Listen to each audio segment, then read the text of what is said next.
నమస్తే, welcome to press TV Telangana. ప్రస్తుతం మనతో పాటు నాగర్ కర్నూలు కంటెస్టెడ్ ఎంపీ రామ్ కొడిదెల గారు ఉన్నారు. మాట్లాడదాం. అన్న చెప్పండి, మొన్న అసెంబ్లీలోని శాసన మండలిలో కవిత కొన్ని సంచలన కామెంట్ చేసింది. బీఆర్ఎస్ హయాంలో 2014 నుంచి 14 పెద్ద ఎత్తున భారీ కుంభకోణాలు చేసింది, అవినీతులు చేసింది అని చెప్పి కూడా ప్రతి ఒక్కరు చిట్ట కూడా బయటపెట్టిన పరిస్థితి. మరి కాంగ్రెస్ పార్టీ అవినీతిపైన చర్యలు తీసుకోబోతుందా? ఎట్లా చూసారు ఆ వ్యాఖ్యలు? డెఫినెట్ గా ఎందుకు అంటే రాజకీయ కోణంలోని ఆమె రాజకీయంగా అయితే ఎస్టాబ్లిష్ చెందాలనే ఆలోచన ఉంది కాబట్టి అట్లాంటిది మేము చూసి, ఎందుకంటే 10 సంవత్సరాల్లో ఉన్నటువంటి ఆమె ఏనాడు కూడా ప్రభుత్వంలో ఇది జరుగుతుందని చెప్పేసి తండ్రి కింది బిడ్డలాగా ఉంది కాబట్టి ఎక్కడ గుడక బయటకు పెట్టకుండా ఈ 10 సంవత్సరాల నుండి ఏ పని చేసింది, ఆనాడు నువ్వు ప్రశ్నించినుంటే, ఆనాడు ఈ కుంభకోణాన్ని బయట పెట్టినుంటే నీగా ప్రజలు నిన్ను మెచ్చుకునేవారు కదా. నీ రాజకీయ పబ్బం కోసం నీ రాజకీయం కోసమే ఇతరులను మీద బురదలడం అనేది మంచి సాంప్రదాయం కాదు. అదొకవేళ ఉన్నదనుకో, అది జరిగిందనుకో, డెఫినెట్ గా రేవంత్ రెడ్డి గారు ఆ కుంభకోణాన్ని బయటకు తీస్తారు. ఎవరైతే చేసిండ్రో వారందరూ జైలుకి పోతారు. కవిత ఎమ్మెల్సీ రాజీనామా వెనుక బీఆర్ఎస్ పార్టీ నుంచి పక్కకి రావడానికి కూడా కారణం రేవంత్ రెడ్డి ఉన్నాడు. రేవంత్ రెడ్డి వెనుకుంటే నడిపిస్తా ఉన్నాడు కవితని అని చెప్పి కూడా బయట బాగా ప్రచారం జరుగుతుంది. ఏం చెప్తారు? తప్పు అది. ఎందుకంటే రేవంత్ రెడ్డి నడిపిస్తలేడు, అది డైరెక్ట్ కేసీఆర్ నడిపిస్తున్నాడు. ఆ పార్టీ భూస్థాపితం అవుతుంది కాబట్టి, టిఆర్ఎస్ పార్టీ అనేది భూస్థాపితం అవుతుంది కాబట్టి, అది తెలంగాణలో ప్రత్యామ్నాయం లేదు కాబట్టి మరో పార్టీని తీసుకురావాలని చెప్పి ఆ సెంటిమెంట్ రాజు చేయడానికి బిడ్డను మరో దారిలో తీసుకొచ్చి కార్యకర్తలను కాపాడుకోవడానికి మరో పార్టీ పెడుతుంది కవిత. పార్టీ పెట్టబోతుందంటారా? 200% కవిత పెడుతుంది. ఎందుకంటే జయజమలాగా ఇట్లా చేతులుపుతుంది కదా, అది మనం అందరం చూస్తున్నాం కదా. కాబట్టి 100% పార్టీ పెడుతుంది. ఆమె పార్టీ పేర్లు కూడా కొన్ని పత్రికల్లో ప్రకటించినాయి కదా. ఏ పార్టీ పెడుతుంది, టీజీఆర్ఎస్ పెడుతుంది, టీఆర్ఎస్ పెడుతుంది, ఏ పార్టీ పెడుతుంది అంటే టీఆర్ఎస్ కు అనుబంధంగా ఏ పార్టీ ఉంటుంది అనేది కోణంలో తేలాడుతుంది తప్ప వేరే కోణంలో లేరు. ఇక్కడ కవిత బీఆర్ఎస్ పార్టీకి రాజీనామా చేసి బయటకు వచ్చిన తర్వాత పెద్ద ఎత్తున ప్రజల్లో తిరుగుతా ఉంది. పూలే ఫ్రంట్ ఏర్పాటు చేసుకుని, అలాగే జాగృతి విషయంలో కావచ్చు, సింగరేణి కార్మికుల విషయంలో కావచ్చు, నిరుద్యోగులు పెద్ద ఎత్తున పోరాటం చేస్తూ వస్తుంది.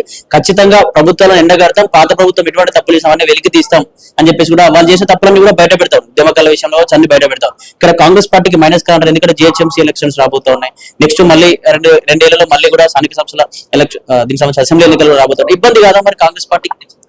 కాంగ్రెస్ పార్టీకి అట్లాంటివి ఏమి ఇబ్బందులు కావు. ముఖ్యంగా ఆమె అంటుంది కదా, ప్రధానంగా భావన సైడ్ చేయడానికి, వాళ్ళ అన్నను క్లియర్ చేసుకోవడానికి ప్రధానంగా భావవిన్నే ఆమె కామెంట్ చేస్తుంది.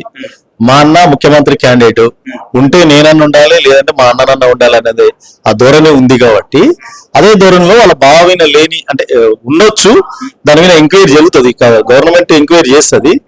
సేమ్ టైం దాని మీద ప్రధానంగా కొట్లాడడం కేసీఆర్ ను పక్కన పెట్టి హరీష్ రావుని ఒక ఎజెండాగా పెట్టుకొని టార్గెట్ చేయడం అనేది తెలంగాణ ప్రజలు చూస్తున్నారు. కాబట్టి కేసీఆర్ ని ఏకాకి చేసి వాళ్ళందరూ సీఎం క్యాండిడేట్ గా ప్రకటించుకోవడానికి ఇవన్నీ చేస్తుందని తెలంగాణ ప్రజలు భావిస్తున్నారు. ఇక్కడ కాంగ్రెస్ అసెంబ్లీని ఒక గాంధీ భవన్ లో వాడుకుంటా ఉంది. ఏదైతే రేవంత్ రెడ్డి ప్రశ్నించిన ప్రతి ఒక్కరు మైకులు కట్ చేస్తా ఉంది, అది ఒక గాంధీ భవన్ అసెంబ్లీలో నడపట్లేదని చెప్పేసి బీఆర్ఎస్ నాయకులందరూ పెద్ద ఎత్తున కూడా వాకౌట్ చేసిన పరిస్థితి. ఎట్లా చూస్తారు ఆ వాక్యాలు? ఎట్లా చూస్తారు? గాంధీ భవన్ తో ఎందుకు నడుపుతుంది? దానికి సంబంధం లేదు అది.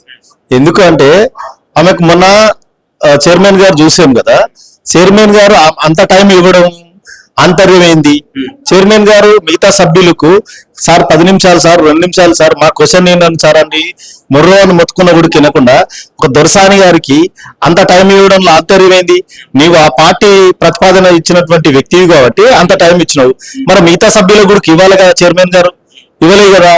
అంటే మీలో ఉన్నటువంటి లోపాయిక ఒప్పందంతో ఆమెను ఎస్టాబ్లిష్ అని చెప్తుంది తప్ప కాంగ్రెస్ పార్టీని బురదల్లాలనే ఆలోచన కోసము, కాంగ్రెస్ పార్టీని డామినేషన్ చేయాలి, కాంగ్రెస్ పార్టీని మేము ఉన్నాము చూపించుకోవడానికి, మేమే అంటే అవతల జరిగింది కూడా అసత్యము, ఇక్కడ జరిగింది కూడా సత్యము అని చెప్పుకోవడానికి మభ్యపెట్టడానికే తప్ప నిజమైనటువంటి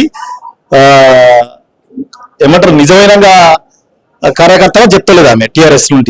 టిఆర్ఎస్ నుండి మెడబట్టి దుబ్బడంలోనే అక్కడ నుండి కేసీఆర్ నుండి చెప్పుకోవచ్చు. అంటే ఇక్కడ కల్వకుంట్ల కవిత మాజీ ముఖ్యమంత్రి కూతురు కాబట్టి తెలంగాణలో ఆడపడిచిని మంచిగా గౌరవిస్తారు కాబట్టి ఆ ఏడ్చింది కాబట్టి, ఆ ఏడ్చిన దాన్ని బట్టి ప్రజలు దగ్గర తీసుకుని అంటే పార్టీ పెడితే కూడా ప్రజల్లోకి వెళ్తే కూడా ఆమె మళ్ళీ ఏదైనా ఒక పదవి అంటే సీఎం క్యాండిడేట్ గెలిపించుకునే అవకాశం అంటారు. ఎందుకంటే ప్రజలు చాలా దగ్గర తీసుకున్నారు కాబట్టి ఆ కుటుంబాన్ని. నేనేమంటున్నా అంటే 100-200% తెలంగాణలో ఆమె ఒక్కతే ఆడపిల్ల కాదు కదా, మిగతా వాళ్ళందరూ ఆడపిల్లలే కదా. నీకు తెలంగాణలో ఒక కొత్త పేరు ఉంది. ఏం పేరుంది? లిక్కర్ రాణి అనే పేరుంది. ఆ లిక్కర్ రాణి అనే పేరును బ్రాండ్ ను పక్కదోయించుకోవడానికి కొత్త ఎత్తుగడలు వేస్తున్నావు. నీ లిక్కర్ రాణి అనేది నువ్వు నిరూపించుకొని వచ్చినాక నువ్వు తెలంగాణలో పర్యటించు, ఏదైనా చేయి. కానీ ఏదో వదిలిపెట్టకుండా నువ్వు ఆడ ఢిల్లీలో వాళ్ళ కాలు మొక్కుతూ, బీజేపీ వాళ్ళ కాలు మొక్కుతూ, గల్లీలో కాంగ్రెస్ పార్టీ నేనున్నానని చెప్పి చూపించుకోవడంలో అది ఎవరు తెలంగాణ ప్రజలు నమ్మరామేను. చివరిగా కవిత ప్రతి ఒక్క లీక్స్ కూడా బయట పెడతా ఉంది. ఎవరెవరు అవినీతి ఎంత చేశారు, ఏ కుంభకోణాలు జరిగాయని చెప్పి ప్రతి ఒక్క లీక్స్ కూడా బయట పెడతా ఉంది. ఖచ్చితంగా వాటిపైన యాక్షన్ తీసుకోబోతుంది కాంగ్రెస్. 100-200% ఒకవేళ నిజం ఉంటే 100-200% తీసుకుంటాము.